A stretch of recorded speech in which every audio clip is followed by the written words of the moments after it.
দলীয় ব্যাটিং ব্যর্থতায় আগের ম্যাচে হারের পর বোলার রিশাদ হোসেনের ওপরই আঘাতটা এলো।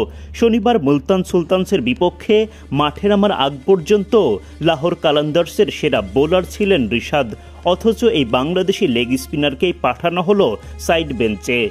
মুলতান সুলতানসের বিপক্ষে একাদশে জায়গা হারালেন রিশাদ। শনিবার পাকিস্তান সুপার লিগে নিজেদের ষষ্ঠ ম্যাচে মাঠে নামে লাহোর কালান্দার্স, যেখানে তাদের প্রতিপক্ষ মোহাম্মদ রিজওয়ানদের মুলতান সুলতানস। এদিন টসের আগ পর্যন্ত অনুশীলনে বেশ সক্রিয় দেখা যায় রিশাদকে, তবে শেষ পর্যন্ত আর একাদশে রাখা হয়নি তাকে। রিশাদকে বসিয়ে ইংলিশ তারকা টম কারানের ওপর আস্থা রেখেছে লাহোর কালান্দার্স। এখন অবধি লাহোরের হয়ে 4টি ম্যাচ খেলেছেন রিশাদ, যার মধ্যে প্রথম 3টি ম্যাচেই তিনি ঢেলে দেন নিজের সেরাটা। লাহোর যে দুটো ম্যাচ জিতেছে, সেই দুটো ম্যাচেই রীতিমতো গেম চেঞ্জারের ভূমিকা রাখেন বাংলাদেশি এই লেগ স্পিনার। রিশাদের খেলা 4 ম্যাচে লাহোরকে এনে দেন 8টি উইকেট।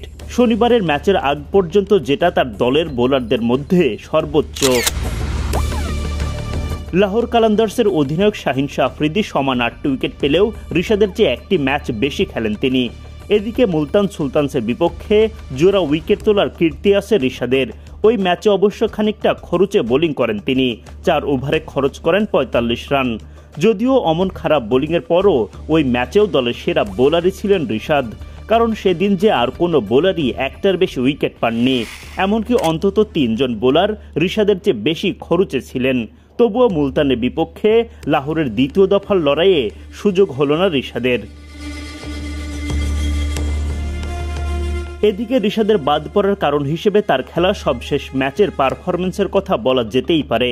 বাবর আজমদের পেশোয়ার জালমির বিপক্ষে ব্যাট হাতে 13 রান করার পর 2 ওভার বোলিং করে উইকেট শূন্য থাকেন রিশাদ।